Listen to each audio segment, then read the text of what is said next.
Hey, everybody, and welcome to another episode of Stream Miami.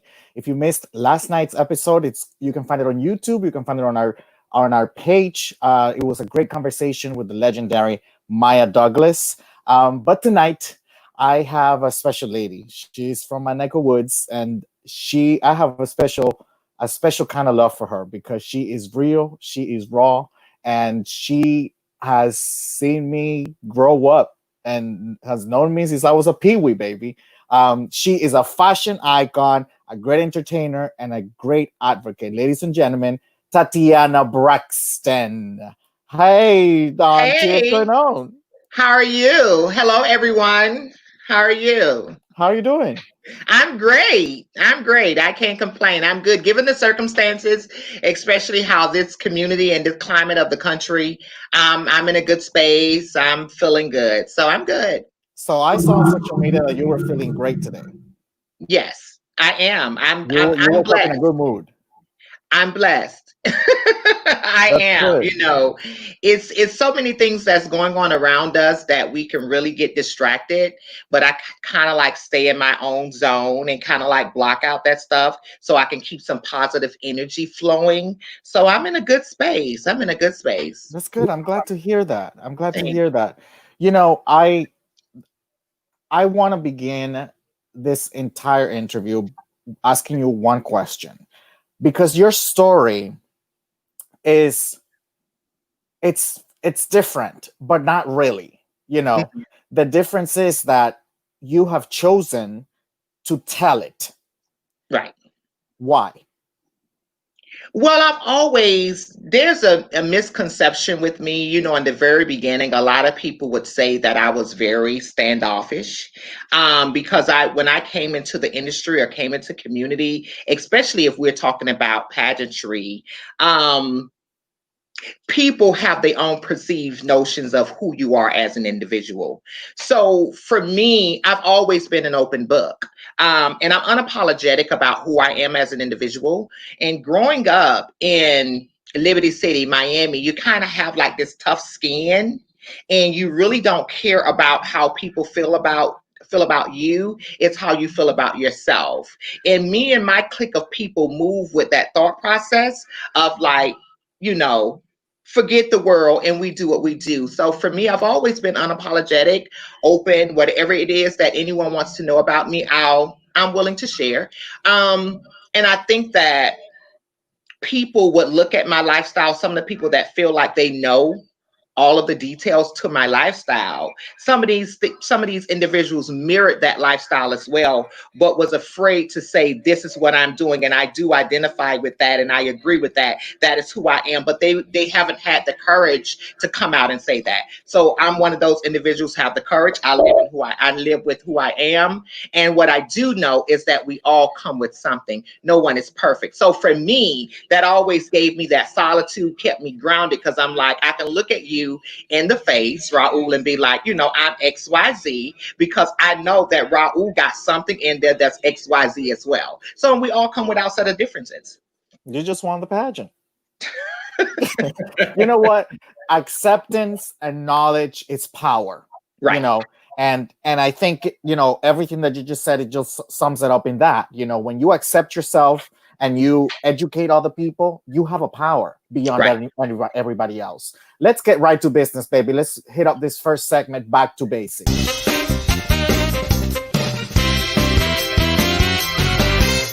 I want you to tell me the basics about you. Where were you born? Where you grew up? What's your favorite color? What do you do in your days off? What's your favorite pastime? Your favorite dessert? Your favorite dish? All of that stuff. Well, back to basics. I grew up here in Miami, Florida, in Liberty City to be exact. And growing up in Liberty City, there's a lot of things that happen. I like to say, and I don't think this contributed to my life or where I ended up. I grew up in a place, and it's off of 17th Avenue and 68th Street. And that place was nothing but, excuse me, prostitutes, pimps, hoes and drug dealers. I grew up in the middle of that. That kind of like shaped my thought process, and I knew what was going on in the environment, but I didn't want to become a product of that environment. So it kind of shaped my mindset. which kind of groomed me into who I am. I like, my color would be black. I really, really like black. So if people see me, you'll see me in a lot of black. And I like earth tone colors, but my favorite color is black. I just think it kind of like, not that I'm a dark individual, but I think it kind of like really sets the tone of who I am. Not necessarily dark, but sets the tone of who I am.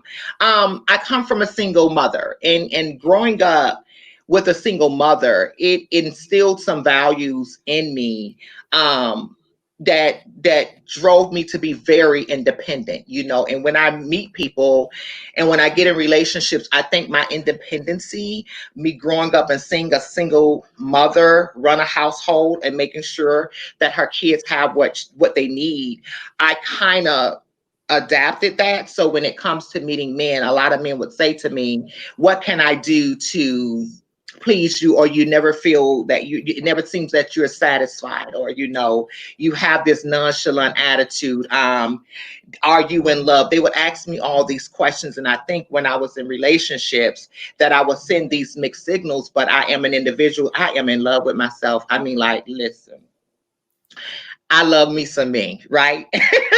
I do. I really love me some me. And the one thing I don't forget about who I am, I'm going to give myself 110%. I've seen people put posts on Facebook about, I would always tell people I never understood what that looks like when people say, oh, he's my sun, he's my moon, I can't breathe without him or her. And I was like, I've never experienced that, just being around someone that just they was my everything. I just feel like without that higher power, and I'm still fortunate enough to have my mother here and my well-being, that's my everything. I don't give that to another person, because I personally feel that when you give your all of that to another person, they have full control of you, and I like to keep control of myself.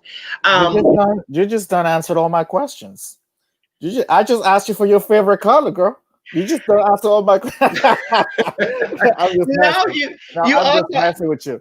I'm you messing with asked you. me what I do in my Yeah, pastime, and I like to shop. yeah. Shopping is therapeutic for me. What do you shop for? Everything.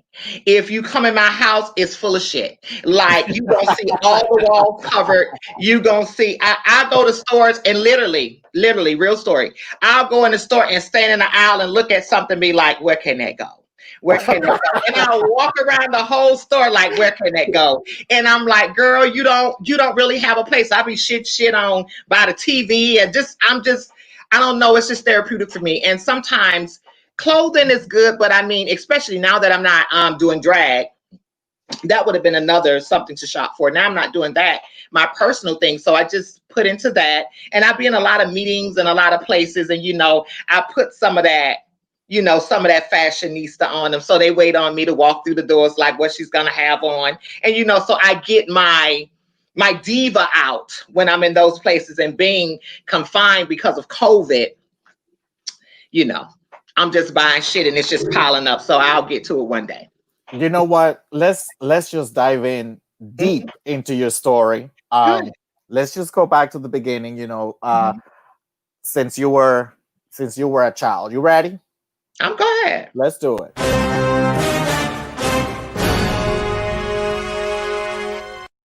You grew up in Liberty City. You actually Right. have an older sibling, a sister. Right.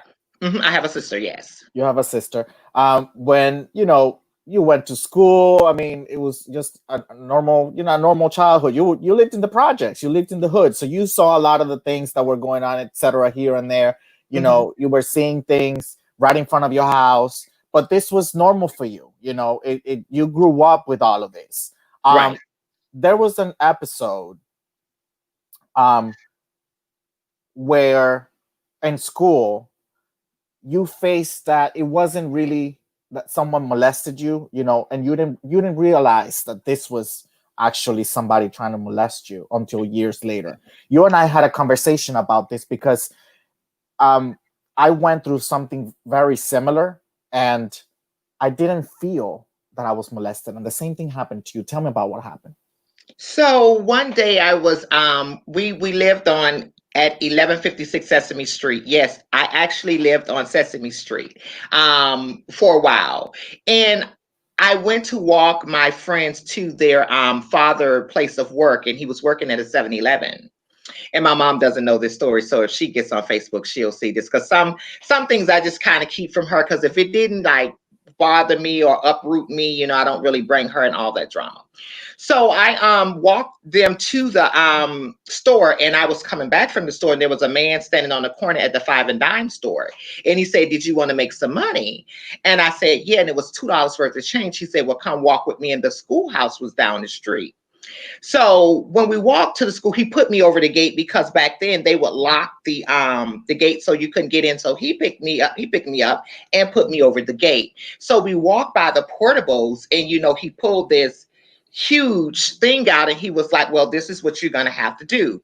So he gave me the money, and I put it in my pocket. He tried to penetrate me, um, and it didn't necessarily work. It was too big. It didn't fit. I wasn't ready then. It didn't fit. So then he took it out, and then whatever I considered to be out, and tried to put it in my mouth. So I wasn't able to fit it there either. So he was like, "Well, give me my money back." And so he took the money back, and he was like, "You can go." And I left. And as I was coming through the field, one of the teachers seen me coming through the field, and she was like, "What are you doing over there?" And I'm like, "Oh, I'm just, I'm taking a shortcut." And she was like, "Oh, okay." And I walked home and got home. I was in a little bit of pain, but I never shared that story. But when that happened, I didn't necessarily feel that I was molested. I didn't feel like someone took advantage of me. I'm not going to say that I wanted it, but I didn't feel violated either. So I didn't share it with anyone, and I just kept that with me. I don't think that shaped who I am today, but I just kept it with me, and I always remembered it. It's so strange because when you told me that, it resonated with me because I went through the same thing, and I went to an all boy Catholic school, and I got sick, and this priest kind of was taking care of me and fondled me and touched me and this and made me do things, and I I was so sick I didn't even know what that meant or anything, and it kind of just went through me. I didn't feel that he had done something wrong to me. So afterwards, when you're an adult, you learn about these things and you question yourself, Mhm. oh my God, what was I thinking? Or how does, I remember questioning myself about this and saying, what does that make me? Like Right. it's crazy, but it's an experience that, even though we keep quiet, you Right. know it kind of stays with you, Right. when you learn about what it actually happened, and Mhm. what it actually meant. um you used to hang out, in front of your house a lot. You had Right. this little friend, that you would, sit there with and stuff like that. And Right. you actually came out, when you were about 16 years old. Yeah, at about 16, we would sit on my porch, and we was at this time, now we're on 65th and 17th Avenue. If anybody's familiar with the area, and it was these drag queens would walk down the street, and they would be doing, now I know what they was doing. At that time they would, be sex working. And I would see these individuals walk down the street, and I was with my girlfriend. We would always be sitting on the porch, and I would always say to myself, because I knew what was going on, I thought that, and I end up in this way, I thought that I was like, being gay is one thing, but I don't know if other people felt this way. Being gay is one thing, but putting on women clothes and putting on makeup and walking down the street was a whole nother A thing. whole different thing. Yeah. Back then, that's how I thought. I was like, "Oh no, I would never do that." That's what I thought. So, because it did, I was like, "Now that's too much." In my head, I thought that. So, the individual would walk by, and my girlfriend stopped the individual, one of them, and she started talking to them. And I'm just sitting there, and the individual eventually one time asked me, what was my name. It was like, "Oh, okay." But I could tell the individual was sensing something, like, "Girl, I see you, I'm gonna let you sit there and play that and all that, but I see you." And one day the individual was walking up the street alone, and I was sitting on the steps alone, and the person came up to me and we started talking. And so the individual told me that they was going to take me out to a club. And of course, I'm kind of standoffish, like, what club? I'm playing crazy. Like, that ain't what I'm into. So I guess she was befriending me at that time. So she had a group of friends that they would get in the car, and now I know it's called cruising. And they picked me up one night and we got in the car and they was riding around. Now all of these ladies are dressed up and all their stuff, and they would ride around and check out the boys and whatever, and I'm sitting in the car. I'm the only one that's not dressed up. So eventually, me sitting around them, I realized I was more connecting with them than I thought I did. It was a connection, although I was still in male form at that time, but it was connecting. And eventually one thing led to another, and I decided to transition. And now these two individuals were sort of like the individuals that brought me out. They're no longer here due to violence, due to medical issues. And these are the people that I contribute to seeing something in me, bringing me, to full circle to who I am. And they introduced me to a world, like a world that I would say that's beautiful. I came into myself, and I appreciate them for that. They took you to Waterfront, which, Absolutely. if anybody know that's watching in Miami, that was a legendary club right here, baby. And they had different kinds of nights, but that's where everybody went. Yes. Especially, those closet cases, baby. Those Cuban closet cases sometimes, that you Yes. had to turn and flip.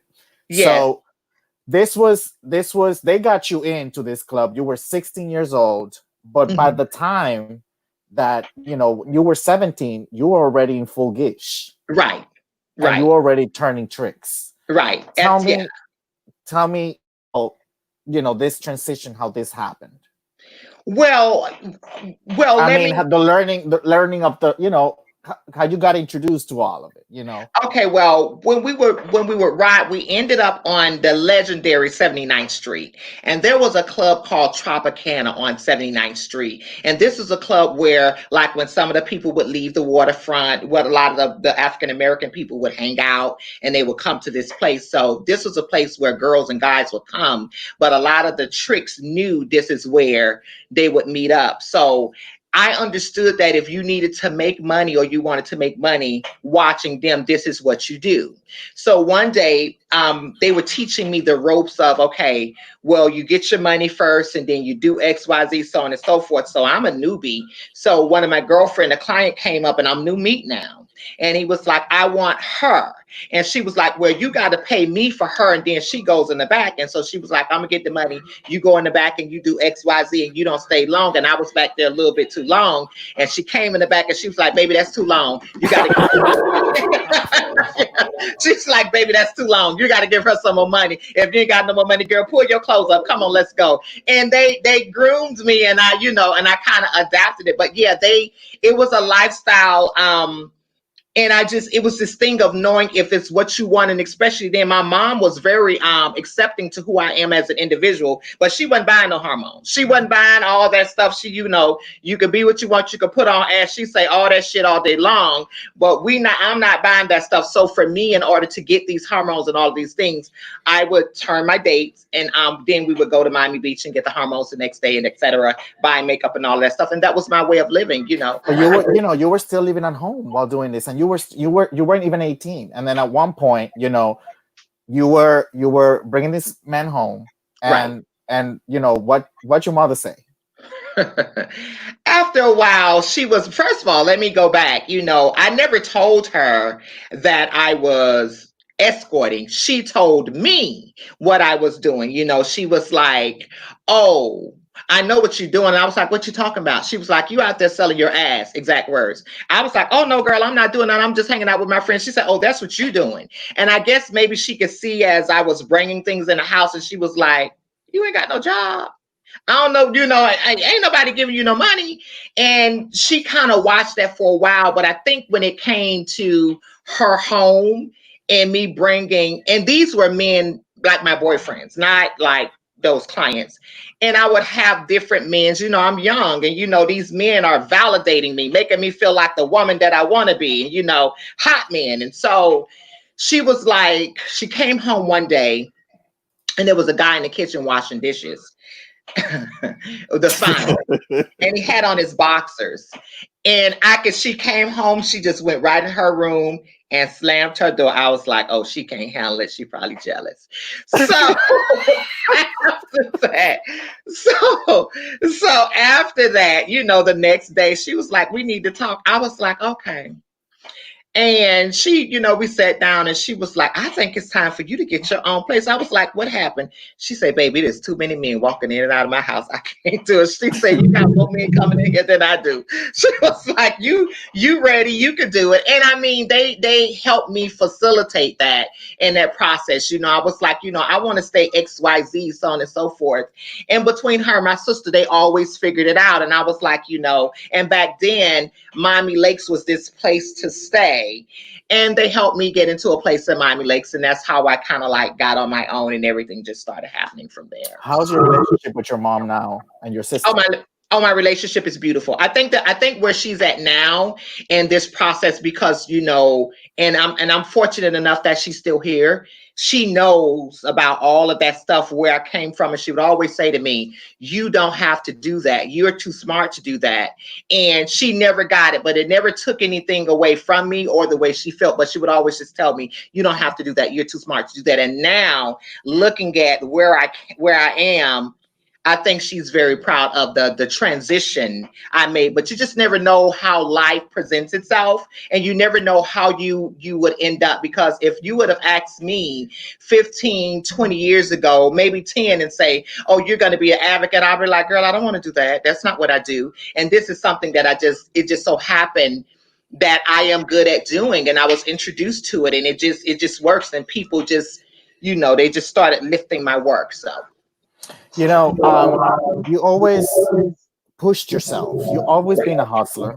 Mm-hmm. You always pushed yourself in those means that at that time when, you were about 23 years old and your mom's telling you, get your own place and this and that, a lot of the girls, they were living in hotels, around this game. That's not something you wanted to do, Exactly. Like for me, and I contribute, and I'll even go a step further. I was hanging with a lot of the girls and these are people that I look up to, and especially the ones that are here. Like you have Tiva, and you have like when Andrea Lovelace, Alicia Brooks, and all of those people that was around. These people groomed me and some of the things that I was doing.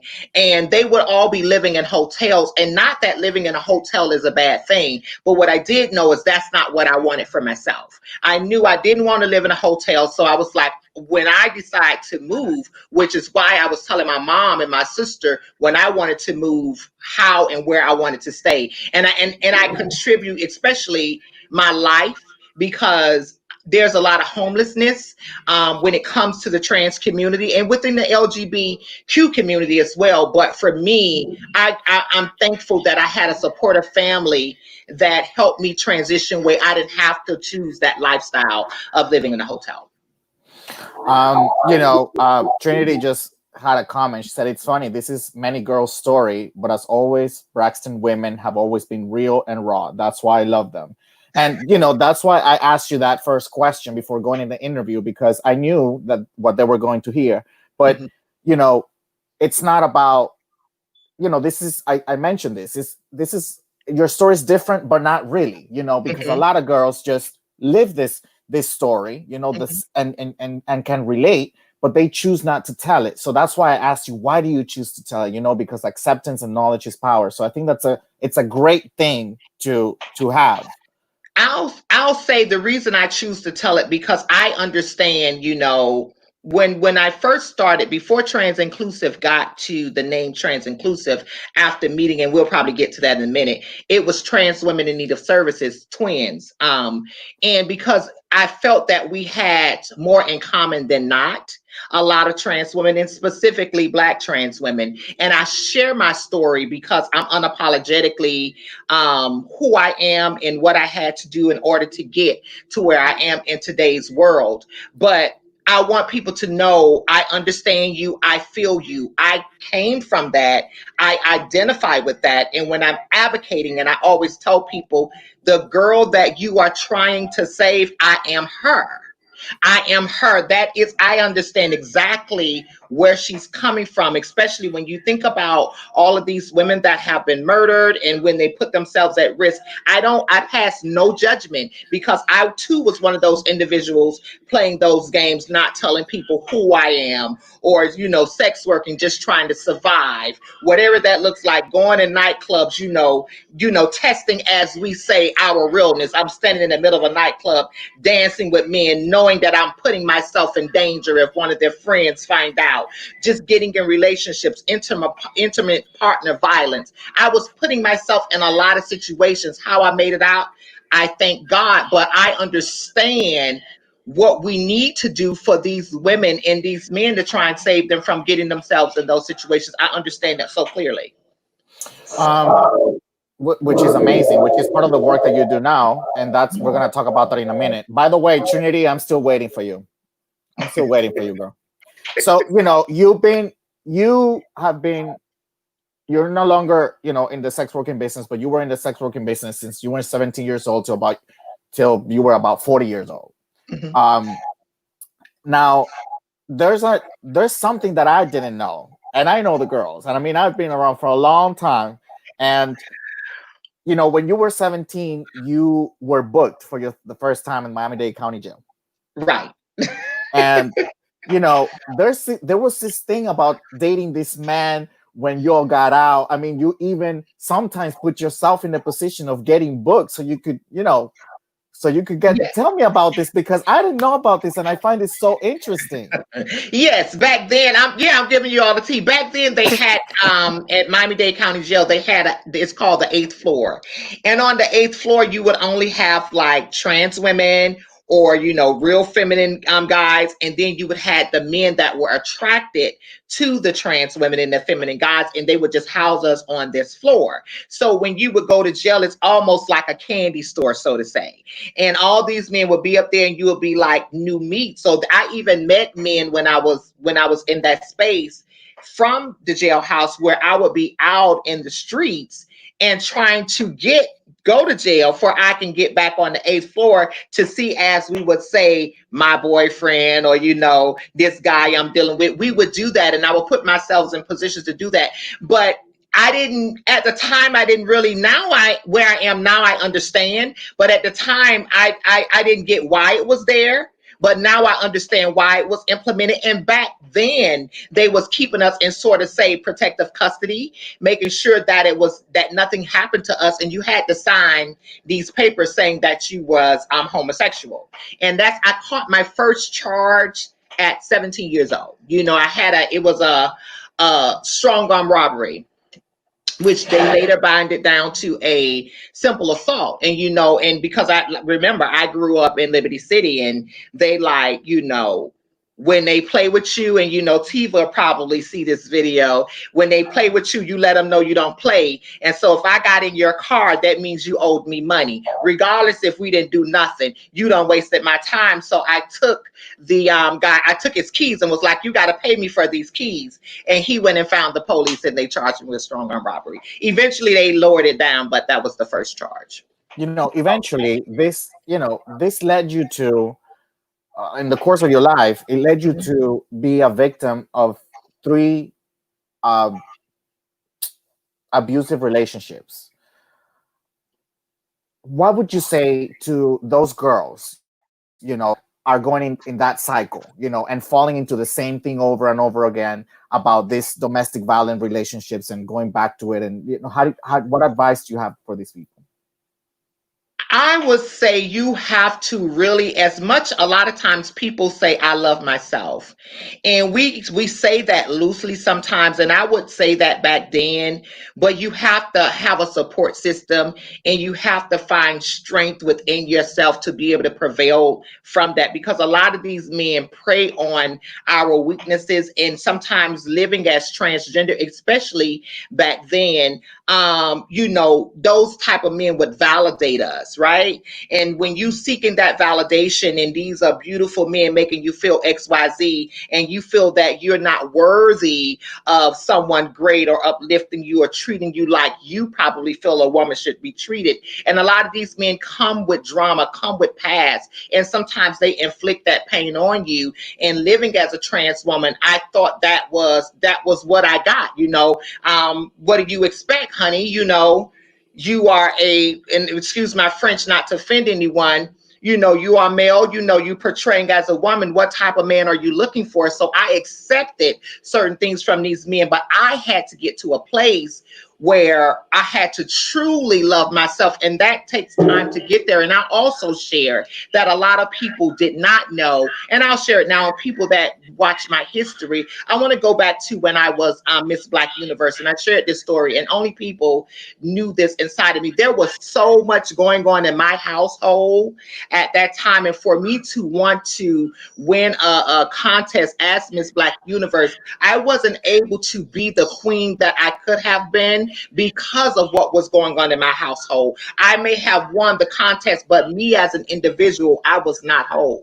I wasn't able to give them something I wasn't giving myself. I can get on these stages and smile like it's all good, and in the inside it's not. And I tell people, you as an individual, before you enter these places, when you're representing people, when you're doing all of that stuff, you have to be whole as an individual. And the glitz and glamour was fine, but when I'm come home, it was a lot of trauma. It was just a lot of trauma that was going on in my life. And for me to be in a position where people are looking at you and you got to keep this smile on your face like everything is not okay. After that, I was like, I just didn't want to represent anybody no more. I think that year for me was so traumatizing, and I won't even contribute it to the system. I think it was more of me needed to do my own work. You said something to me when we spoke. Um, Florida hoes have a different kind of grooming. What does that mean? You said the Florida, they say it again. Florida Florida, hoes have a different kind of grooming. they do. It's like we got this, like I said earlier, we got this unapologetic way about the way we move about ourselves, and we about our money. It's like money over everything. If you ain't got no dollars, you're not clocking dollars, it's not making sense. You could talk all day, but if, as we like to say, there's no credentials, you're not dropping no keys. What you driving, girl? Where you living, girl? What that purse look like? What that bank account look like? Oh, girl, well, you ain't nothing. You can look good all day, but girl, hey, what's going on, girl? You not meeting me at the ranch. Come on, you got to give me something. That's how we look at life, until this day. People talk all day about who they is, but I'm like, baby, you got to show me where it's at. I need to see something tangible. You can't just tell me a whole lot of stuff and talk to me. So, and a lot of people, when you living in Miami, you can't fake. You can live in all those other places and fake like you something that you're not. You can't fake. Because if you living in a certain area here, the rent gonna be high as fuck. Okay. It's gonna be high as fuck. And they gonna know, girl, you ain't faking living over there. So, it was always about that status. And that carried us into everything that we did. It's almost like, and I'll take it back to the industry. When people would say, oh, we won't be able to do this, we can't do that, XYZ, that they would say, it was like, oh, really? Oh, bitch, you must don't know what my purse do. I'll show you. And we kind of like, we have that tough skin, and it's just that, and I see it, and I deal with a lot of women from across the country, and I'm talking to other women from different places, and I can just tell the difference from Miami women. It's just the way that they was groomed. It's just the way that they was groomed. You played a lot of games. You did it all. You jumped out of cars, you ran from the police, you hid in places, you did it all. Right. How did you make it out? God. I have to say God in prayer. I have to say God in prayer, because I don't know how I made it out. Being in positions, and I look at it now, people pulling guns on me, and I remember I was on Southwest 8th Street working alone, and a guy took me down the back road, seemed to be really cool. Got down the back road, pulled the gun, and told me to get out the car. When he told me to get out the car, he started walking around the car with the gun. But a car pulled up. And when the car pulled up, I started yelling and running, and the car waited till I got away from the individual. And that could have been my life that night. I'm in cars, and they're driving down dark roads, and I'm like, okay, you can let me out now. And I had to jump out of the car, skint up, got scars on my leg, on my knee now. And I just think about, when I look at some of this stuff that happens to a lot of our women, I think about that could have been me. I think about even when I was in a relationship with someone and I almost ran into the gas pump because I was trying to hit him, and I had to snap like out of it. And I just think about all these incidences that I was in, and being in places with men and groups of men that I shouldn't have been in. And I would just constantly put myself in danger, just for my own, whatever it was that I was feeding. But I was putting myself in danger. And I mean, I know we have to do what we have to do, when we're trying to survive. And I was in that place, I was in that position. And sometimes you don't think about safety. You're just thinking about eating. You're thinking about surviving. And yeah, I found myself in a lot of situations, and I'm thankful. And I tell people there is no blueprint to how I got out. I just prayed to get out and to help me, whatever that looks like. And one thing led to another. And I was freed from that, to an extent. Um, Tatiana, you mentioned to me that you've been out of the business, the sex working business, for about 8 years now. Mhm. You still have the same phone number you've always had. You never changed it because it's still on my phone. Mhm. Do you still get tempted to do it? Oh my goodness. I'm just going to be completely transparent because I'm having a little cocktail, and I'll be transparent. It's not that I get tempted, but I will say my number don't change. And it has been this way for a very, very long time, as you mentioned. And I do still have clients to this day calling my phone. When you provide a good service, and I've always told people, you build your clientele in a way to where you don't have to necessarily advertise if you do good work and you build your clientele. And to this day, I do have people that call me. I don't necessarily get tempted because I'm doing what I need to do. However, I do have some people that may have, spend a certain amount of money, Sorry. and that may be spending a certain amount of money. I'm gonna probably be judged. And if I see a purse that I want to see something, I'm like, well, let me go and get this for $500. I may do something like that, but and I'm not going to say it's tempted. It's just feeding my own selfish needs, if you may. And I may do that maybe once every 2 months or something like that. But it's just something just to feed needs and to fulfill that shopping habit I have, or that therapy that I need. You mentioned to me you have a new career, which we're going to talk about now, about what you do. And you said to me you never thought you would be better than when you were an escort. You're better now. In what level are you better? I mean, I didn't. Because I was one of those women that really, and I say this humbly and I say this with respect, and I don't say this, I don't want to sensationalize or make people think this is the route to go. But I will say, me escorting provided me a certain type of living. And I just didn't see that for myself working a regular job, not having a college degree. I did not see that. And I tell people that the organization I work from now, they paid me a living wage and provided me health care insurance and gave me things. And that gave me a different thought process. And then I started developing certain things that I needed, from building my credit, having a nice savings, just in just the way that I was, my life skills just did a 360, if you may. And I can look where I am today, and not to speak my personal business, but my savings is more now than when I was doing that. So for me, and just me having healthcare insurance, and back then I did not have insurance, me having a credit score that's in the sevens that I'm very proud of, that I did not have back then. I just look at my life when I can walk in a place now and say, here's my credentials, this is what I want. and feel good about that, and I can say that I did this honestly. I didn't have to lay down with anyone. I don't have to wait on these clients to call to make sure I'm gonna have food on the table, or my rent is paid, or my car note is paid.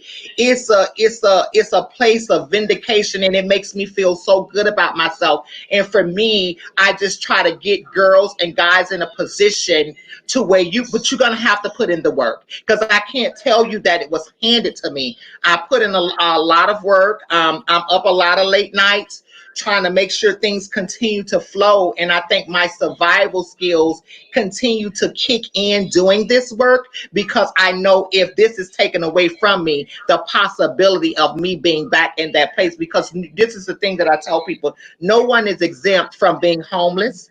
Anything can happen to any of us any day, So I always keep that in mind, and I try to stay on top of myself, and I try to stay prayed up. But I'm in a very, very good place right now.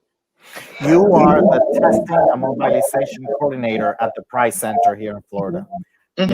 You do, and there's so many praises, about so many people in the community, about you and about your work, not only your work ethic, but about the initiatives that you have created, in this role, and everything that's been happening. So when you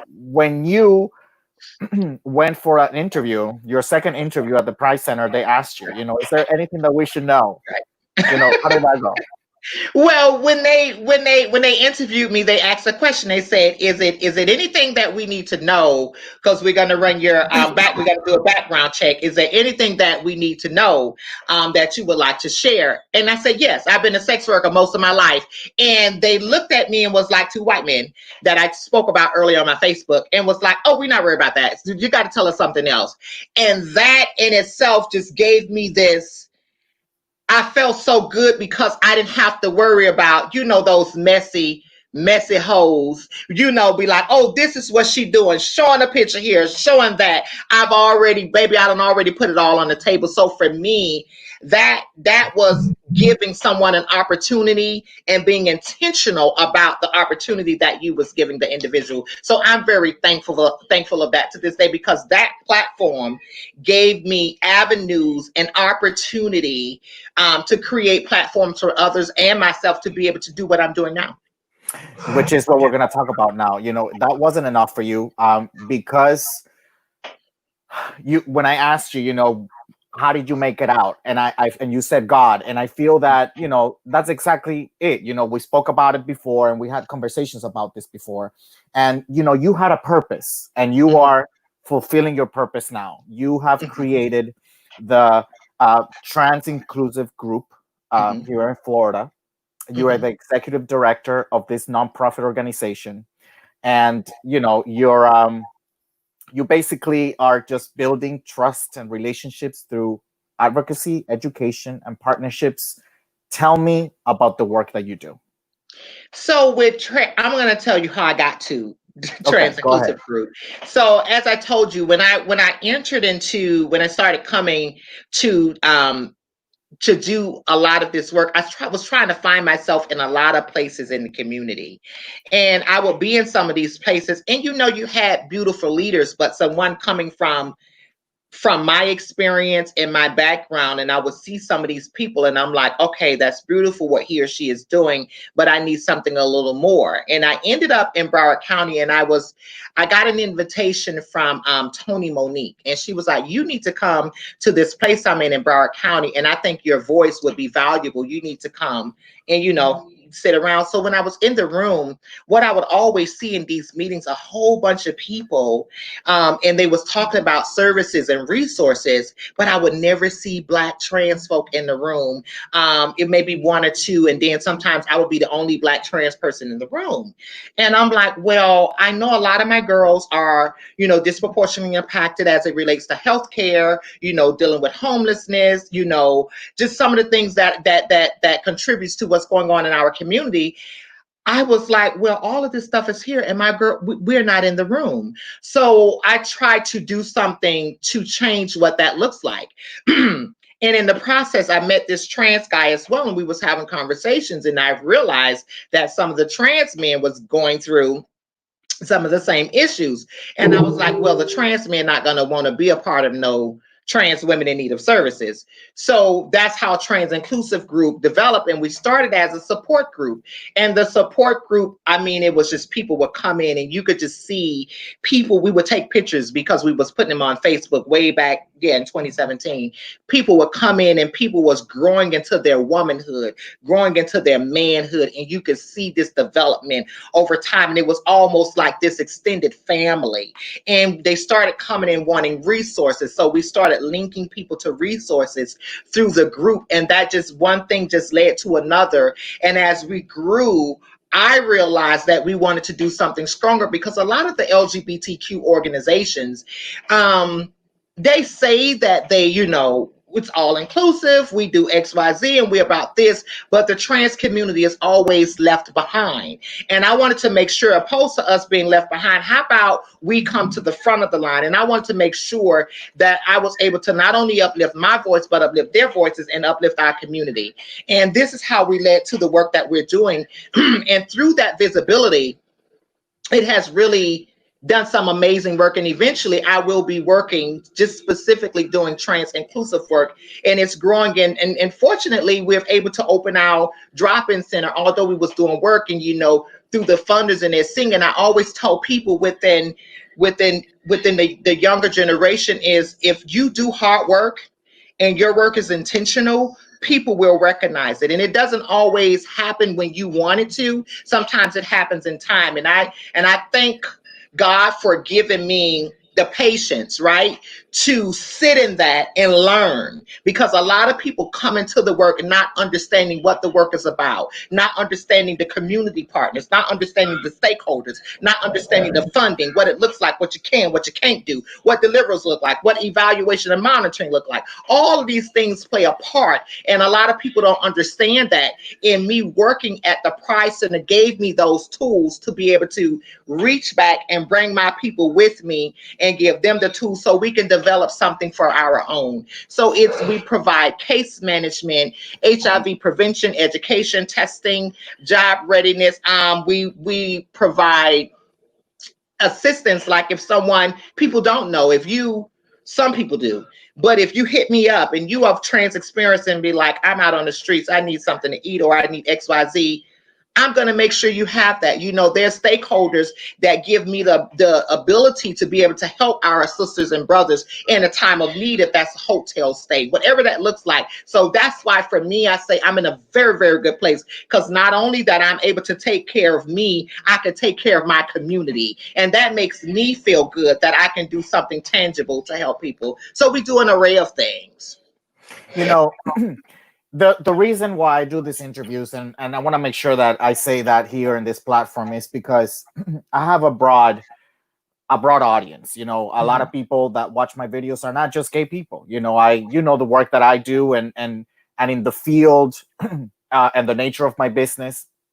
So I see a lot of my straight friends, and acquaintances, leaving comments on this feed, and having someone like you tell your story, and not only sharing it with us, that personal side of you, but also educating us, informing us about the real social raw issues that we face, that trans people face as individuals in society, and how we can overcome that. It's a teaching moment.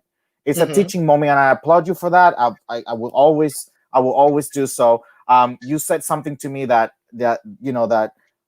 it just struck a chord with me. You said, I'm going to fight to the end for my boys and for my girls. I want to remind you all that Trans Inclusive Group, it's a nonprofit organization. The website is right on the screen. You can, and her email is also, Tatiana's email is right on the screen as well. So if you are able, in the position to be donating, it doesn't have to be now, but keep it in mind if you can't now, sometime in the future, and support the cause that is so important for so many people in our city, in our state, and in the nation.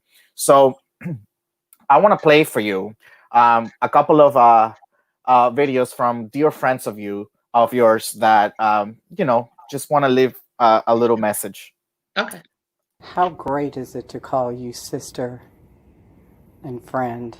I so enjoyed our journey to Continental and the great times we had in the pageant years.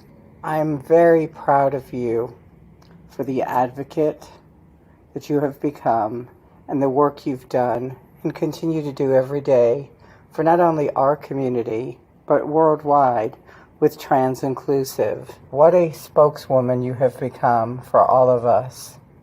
Keep up the good work, and I love you very much, my chosen sister.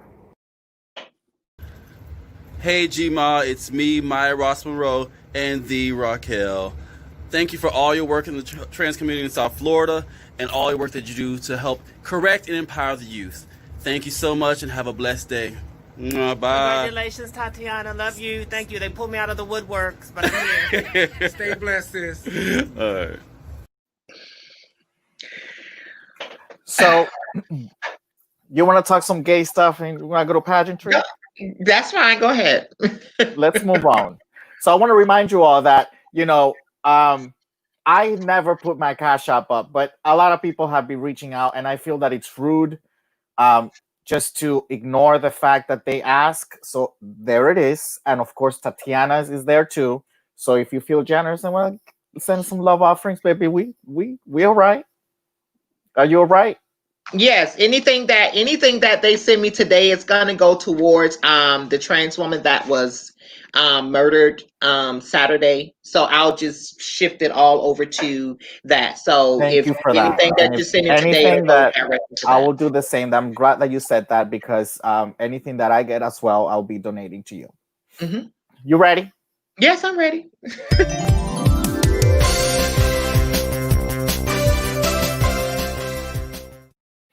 Baby, you are a Braxton. So Mhm. tell me, just before we go into anything else, why the name Tatiana Braxton? Oh, that's a good question. So, Tatiana Braxton came from, and a lot of people don't know the history of it, but it came from Santana T. Summers. So I would go to Santana's house before I even thought I was going to be involved in pageantry. And Santana was like, I feel that kids should have their own identity. That's what she would say to me. So you need to have your own identity. You don't need to be a reflection of me. I can know that I am your mother, but you need to have your own identity. So I would go to her house and I would watch the tapes, and she was like, I didn't think I was going to be a showgirl or anything like that. It wasn't my thing. And so she would start talking to me and she was coming up with a name. So she came up with Tatiana first. And not only that she came up with the name, she was like, okay, I got the name. It's going to be Tatiana. And she was like, I got to think of the last name. 2 days later, she came up with Braxton. And not only that she came up with the name, she told me how I'm supposed to say the name. And she was like, you got to say it like Tatiana Braxton. She said, you got to feel it. You got to make them feel it. So she came up with the name and I said the name, and it just grew into me being Tatiana Braxton. But the way I got into the pageantry was through my dear close friend, and she too unfortunately was murdered due to senseless violence, Pilar Braxton. And I would be her dresser and I would be helping her. And I'd be like, girl, you didn't do it right. I was like, you were supposed to do this, girl. That ain't what, girl, you didn't do it right. And so all of my girls, they was like, there's a pageant coming up and we're going to put you in the contest. And it was Black Miami Universe. It was a preliminary. I got first runner to Tamisha Iman. And they put me in the pageant and I don't know nothing what's going on. I'm like, I'm going to show you. And I was coming out and I was whooping ass. And I was like, it just was something that was innate. And it just showed up and it came out, and that's where it started. And I got to that first year, I got to Black Universe. I didn't know shit about pageantry. I didn't know nothing. I got to a place like, I'm here and okay. And it was one of those things, and I had to eventually groom to get to that. It's funny because there is a way that you say your name. You made sure that was your signature thing. Your introduction was the key. Right. But I remember vividly in 2006 we were in Chicago, and that was one of the times that you competed for Continental, and you entered the baton. It was registration, and bitch, you were done. I mean, your hair was up to here. I mean, you were just done, you know. Hmm. Um, and and your back was, turned, on the towards that table, the registration table. And Jimmy saw you, Hmm. and he went up to you and he said, because I was sitting right there, right by Hmm. you, and he said, "Excuse me, are you Alexis Sherrington?" And you turned around and you said no. And he said, "Well, what's your name?" And you said, "Tatiana Braxton."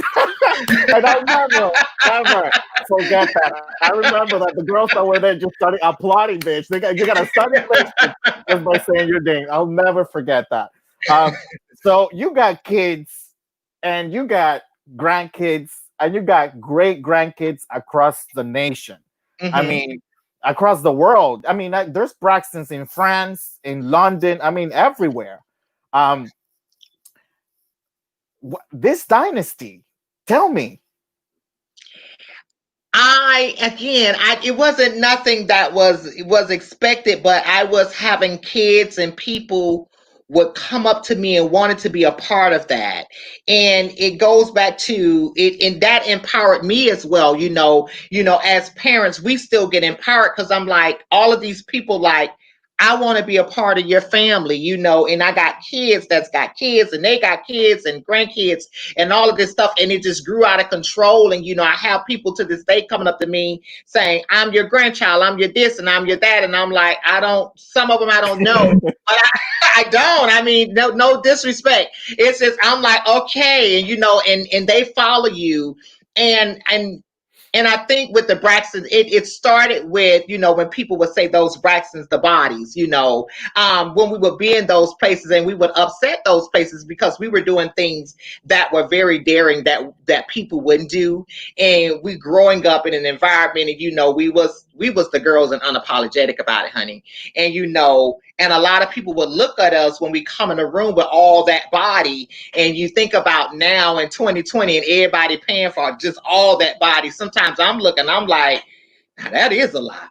And I say to myself, I'm like, no, you didn't, girl. Now you telling the bitch what's a lot, of all things. But I mean, it's the reality of it. And I just, I'm glad to be a part of something way back then that I see come to fruition now. And I always felt that my vision, I would see things, and girls back then, we would see things, and now people never seen it. And people always felt as if the body, that what we were doing and how that look would hold us back, when in actuality it catapulted us into positions and places because of the uniqueness of it. So it wasn't a negative thing, it became a positive thing. Some people just didn't understand it, but remember, we didn't care what you understood or not, as long as we got it. Okay. And Let me play a little message from you from one of your daughters. What can I say about Tatiana Braxton? Tatiana Braxton is one of someone I call a friend. She has achieved so much in her lifetime, and someone I would love everyone to really, really get to know. I want her to know that I love her, and it's an honor to have her as my drag mom. Keep up the good work that you do for our community, and stay sweet and loving. And I love you. Did you ever consider in competition anybody a threat? I don't look at it like a threat. I look at it like, I know a lot of us put a lot into the work that we do, and I feel that anyone can be good on any given night, but I also know in that process you can fail that night and still be a good entertainer. So I don't look at it, but I'm one of those individuals that you got to show me. So when I get into any contest, regardless of the politics, now I know all of that plays a part. Regardless to all of that, you still got to show me. And if you show me, it's okay, because I failed before and will probably fail again. But you got to show me, and I like the art form, and I love to compete. I'm competitive. I have a competitive nature, so for me, it fuels me and it helps me better my craft. So I don't necessarily look at it as a threat, but there are some beautiful entertainers out there that I definitely respect.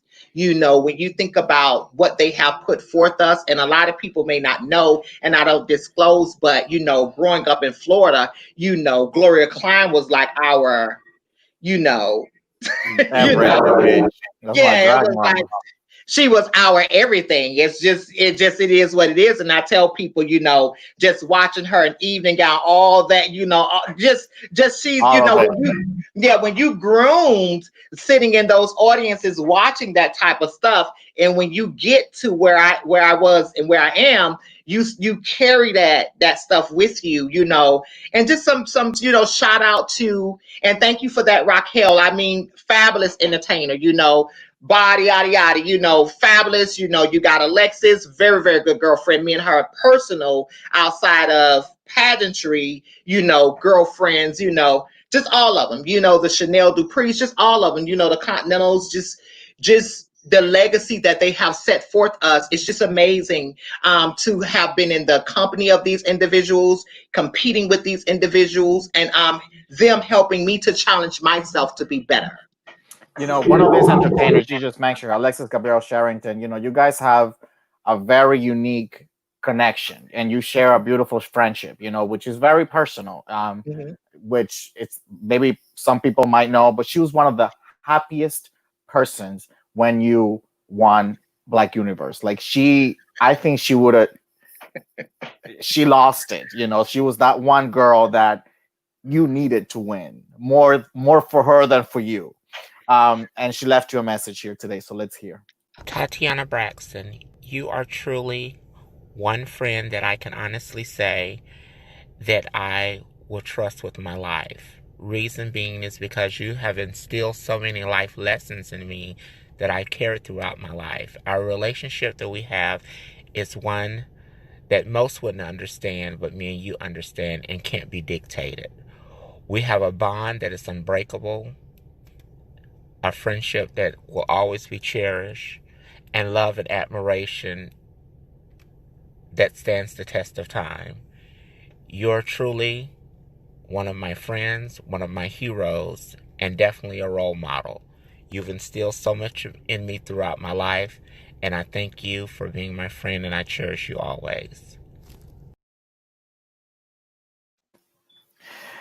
You know, with all, talking about body yada yada, how with all of this body yada yada, the fit always makes the fashion with you. I mean, it is incredible how they tailor this shit to you. And to prove it, I want to show some clips of, some of your garments, and just people make sure you see this fit, baby, because it's unreal.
Mm-mm. Not too much. Yeah. Tell me about the Well, body, girl. it's a few things, and let me say, I'm gonna get to that too, but I have to go back to Alexis because absolutely, like we share a bond, and when you were speaking about, she was very happy when I won Universe because she was with me through the whole process. So it was almost like her probably competing. So she probably was feeling all of whatever I was feeling, she was feeling it because remember, she's in the process, she's in the room, making sure everything is where I need to be. So she was in the whole process. And one of the people, she's like, this is what you need to do, Um, it's just like she's been a writer, and everything that she said on the video, she would always tell me. And she was like, you really helped me. And I know when she say that's genuine. I don't have to question how she feels or anything. I just know where she comes from is very, very genuine. And if I ever compete, and it may be again, just know she's gonna be all in it. So that means you girls gotta watch out. That means me and her that means me and her gonna get together, and you girls gonna have to watch out. But I know that it's genuine. I love my sister to the moon, and do anything for her. As to the fit, you have to give that to Leonardo. I mean, that man, him and Paloma, they would sit there and make sure it works. And with some of my swimsuits, I went to Melvin. Melvin is in Miami as well. He made all my universe sportswears, and he was like, "Girl, how did Leonardo was able to do this?" I was he was like, how is he able to do that? And he eventually got it, but it took him a little bit to, work for my body. I was like, but once you known it, and I've never had anyone else to really craft anything that really fit me outside of it being stretch. And I have to contribute just my career to Leonardo and Paloma. I love them. I really contribute my career. Like, they was there just helping me do whatever I need. And they was always able to make my vision come to life. And I'm very thankful for that. But that's, you got to give that to them. They're amazing. I wouldn't know what to do without them either, baby. Because, it's been years of the same thing. You've been going to them since, for 25 years almost. I've been going to them for 20 years too. I mean, it's like, it is what it is. Talking about sportswear, about Universe, I want to play a clip of what we see when we buy the tape, but then I want to talk about something else.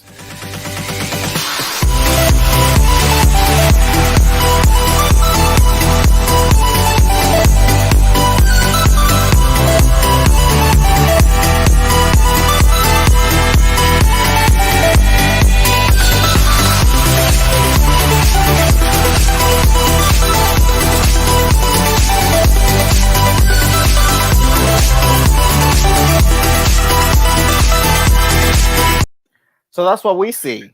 But what was really going on, people beating the walls and beating the stage, baby, was this.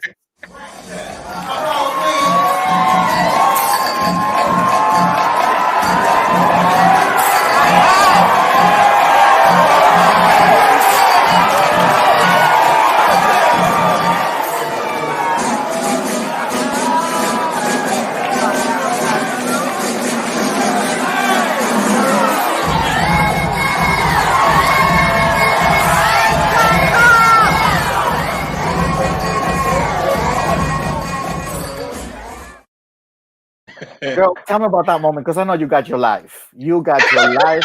You got your life. You know what? You almost made me about to get ready to compete again. It's like an adrenaline had went back through me all over again. Euphoric. It's just, those feelings when you don't know how the crowd is gonna receive it, but when you hit it and you feel it, it's like, yes, bitch, feed me. It's like a high. I tell people it's like a high, and I can't explain it. It's one of them, and just like you stay chasing that high, and it was like, yeah, I was in a space. I probably zoned out, but yeah, it was a space, absolutely. What was your most memorable moment about that night? I like the sportswear evening gown, and the most memorable moment for me, with pageantry, you just never know what can happen, and how stuff happens. And I was like, yes, you was good. People saying you turned it XYZ, but you just never know until that moment.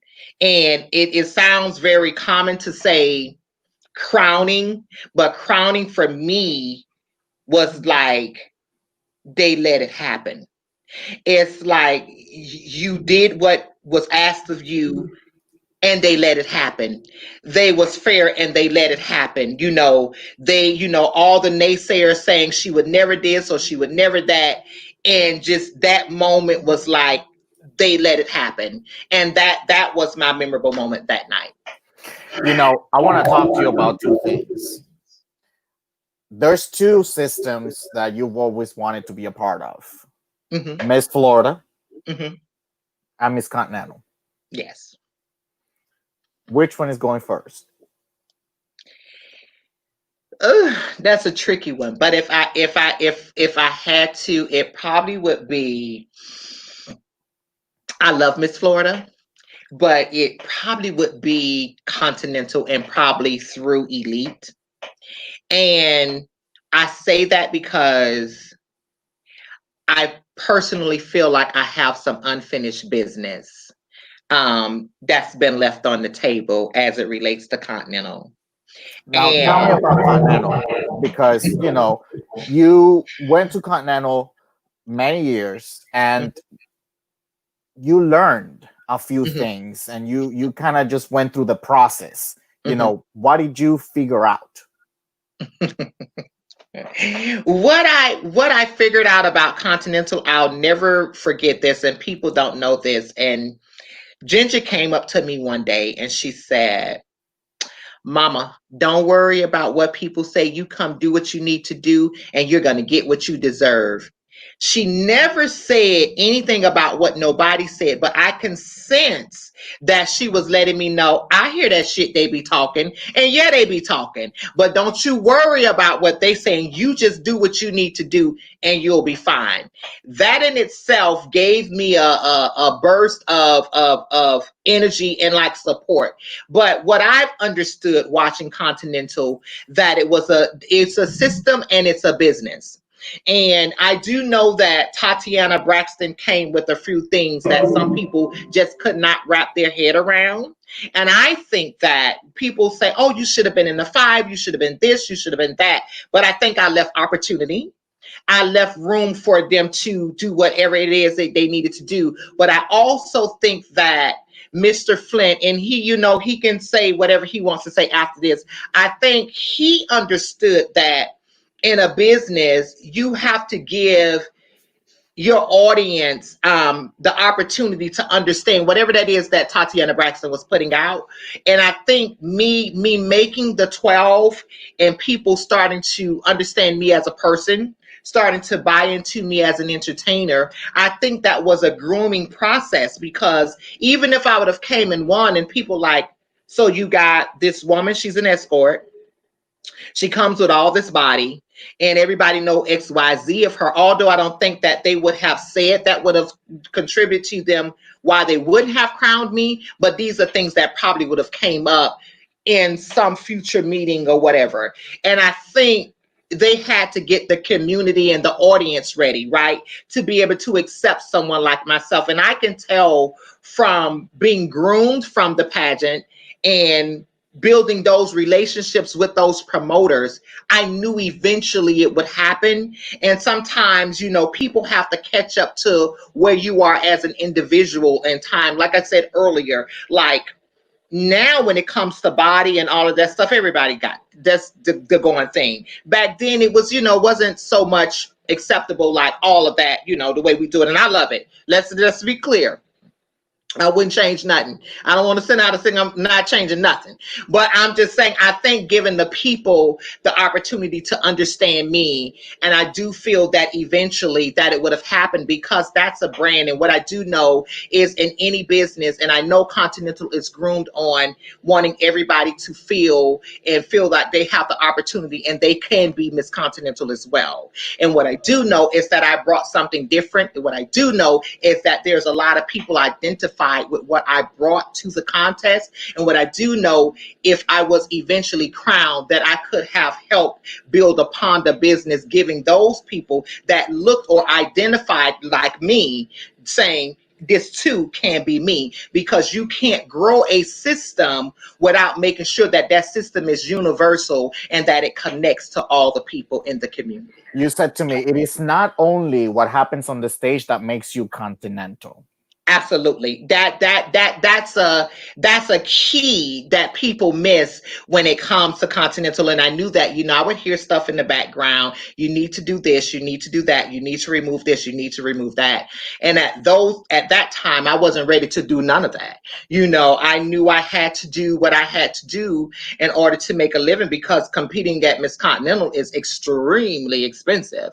And well, it's extremely expensive. I was going to say for some people, but for everybody, it's extremely expensive. So I knew that I had to do whatever. And after the lights go down and after I go home, I still have to be able to live, right? It doesn't stop with Continental. I still have to be able to survive and live and maintain. So I had to do something at that point. And, it's important that the community and judges understands, like, we are trans women, right? And a lot of times we're not afforded the opportunities that other people are afforded, and those are the things that at that time they didn't understand. We know that now I'm in a different place. I look different on paper. I look different in person, just the way I carry myself, my business savvy on the back end. I think all of those things contribute to a great Miss Continental, and those things are important in any business. And you want to make sure that your representative is reflective of your brand.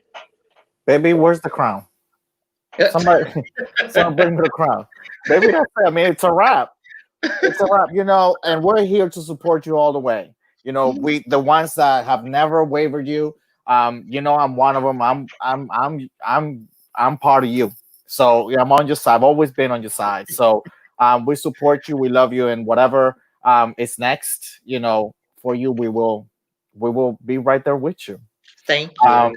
But you need to be at Miss Florida. Okay. Tell right, that to Abby.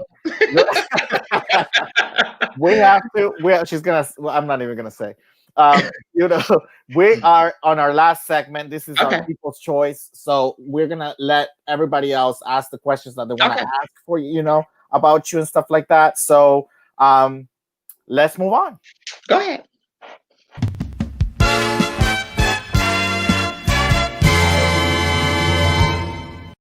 But before I do, I want to remind everybody about Wigs by Norel. That's my niece, Tatiana Norel. She's making some beautiful hair. So make sure that you support her business on Instagram. You can find her on Facebook. There's her phone number right there. She does fabulous work. And, we got to support this girl. So take a look. Refer her if you don't need any. I certainly do. But, I'm still waiting for my piece. You got Trinity Bonet's show every Sunday at 9:30 p.m. She's got an amazing lineup, and they put on such a fabulous show. I mean, week after week. I don't know if this flyer is current, but she still does have her show on Sundays at 9:30 p.m. So you gotta check that out. And tonight, in about half an hour, when we're done right here in this show, we're gonna move on to Chevelle Brooks' page, baby. She's gonna have our point of view with these fabulous people, Neil and Tevin and Nicole. They have a wonderful conversation. And that's going to happen right after this show. Tomorrow, Tasha Long, baby. Yes. Oldies but Goodies featuring Tasha Long. She does this on Thursdays and Fridays at 9 p.m. Eastern Time. She puts on an amazing, fabulous show. So those are my girls. Just make sure that you go and support them and help them out. Make sure that Cash App keeps ringing. So any questions? So we got some questions right here, baby. And the first question I'm going to give you, it's right here, which is a long one. I appreciate the honest conversation, history, and your advocacy. The TV series Pose has been a vehicle to also share history, LGBTQ+, and cultivate trans inclusivity by bringing to light issues impacting trans women of color. If the creators of Pose offered you a role in an episode, what would your storyline be? And how would you use that platform to advance your advocacy? That's a very good question. And for me, the what I do like about Pose is that it is addressing an underground community, and it's telling the issues that happens in our community. But for me, I would introduce other avenues to the community and other places. Like I always say, when I let's talk about Continental. We was just talking about Continental. You just showed videos of Black Universe, and we're looking at crowds and crowds of people that patron these places, and these people are impacted by some of these same issues. And people don't understand pageantry in itself is a whole nother avenue of people that need to be awareness needs to happen. So and I say this because and these are things that I think personally when I think about these large systems like Continental and all these places. I say to myself, me working in the community, why is nobody doing something to involve this community, because that's also an underserved community. That's also a community that needs access to a lot of these services. So for me, I would introduce the other side of our community, and not only just introducing the other side of our community, but I would try to highlight they showed an example of one trans woman being murdered, but I would highlight that a little bit more and lead that into what the advocacy work looks like from a seat at the table perspective. Not just saying I'm advocating, I'm standing out with a sign, but what does it look like as it relates to legislation, as it relates to policy, what voting looks like, what rights restoration looks like. These are the things that I will implement into the role so that our people can say that are looking at all of this stuff, yeah, I am an ex-felon and I didn't think about doing XYZ. Yes, I need to update my signature for my voting. And yes, I need to do XYZ. So I would interject the things that are important and bring other communities along with the work. So that's what I would do. Bitch, are you going to let Asia crown you? Yep. You crazy. Christopher Iman asks, where did you get that Jessica Rabbit walk from? I don't know. That's just one of them where it was like, because I got a tiptoe, like if anybody that like some girls, I don't walk on like the heel itself. I walk on my the ball of like the tip of my foot. I don't, like I walk on the tip. So I think I be tipping. And so if so I actually be tipping. I don't necessarily be in the heel. I be tipping. And I just think, and Jessica Rabbit just fit. I think it just fit. It just all that ran, all that's a part of the character. How would you, in many years to come, when you're no longer here, how would you like us to remember you by? I would like people to remember me by just my me being unapologetic, me being who I am, not worrying about others, and someone that gave back to a community willingly, and understanding what the role of a mother, what the role of a mentor is, and leading someone that leads by example. A lot of people can talk a lot of stuff, but there's very few people that put action behind the talk. And just knowing that if she said it, her actions are going to exemplify what she said. And that's what I would want to be remembered by. Just me as an individual, staying true to myself, and leaving greatness behind, and expectations, and expecting my people behind me to do the same. But yeah. And we will, because that's what you've done. I want to remind everybody that, the website is right there, transinclusivegroup.org. We need donations. Everything is, even if you can at this time, everything is necessary to continue the work and the services that they provide, which is, there are so needed for the community. So many people benefit from the services that this group provides, and it's important. I applaud you for your efforts, for your career, for your charisma, for your information, for your education. The love that I feel for you, and you got me. So there's the Cash App. She has decided to donate today to that young lady that was just recently murdered.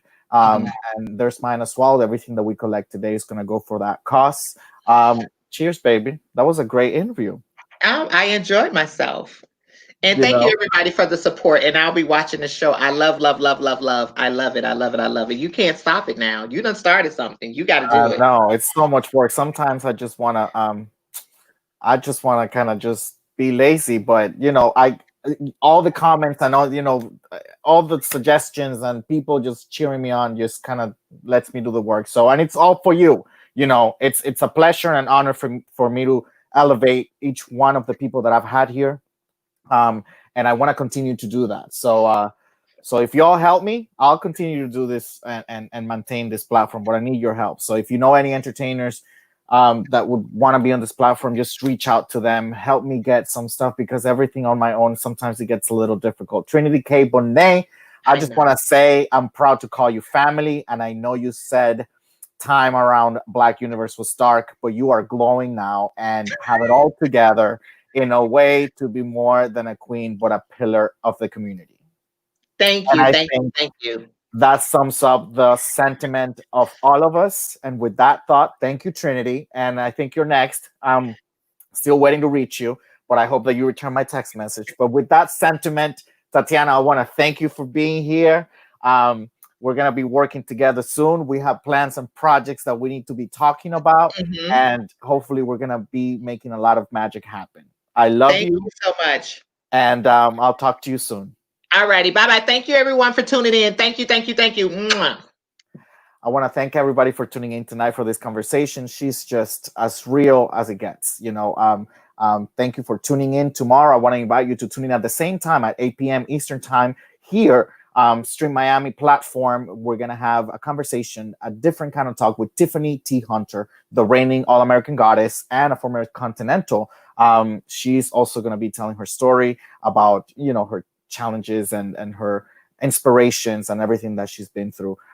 Remember that to support all the shows and all the girls and everything that they do, your Cash App donations, if you're still working and you're in a position to be able to help a lot of people out, please do so because it's greatly appreciated. And we see who you are and we appreciate that. For tonight, thank you all. I'll see you tomorrow at 8 p.m. Have a good night.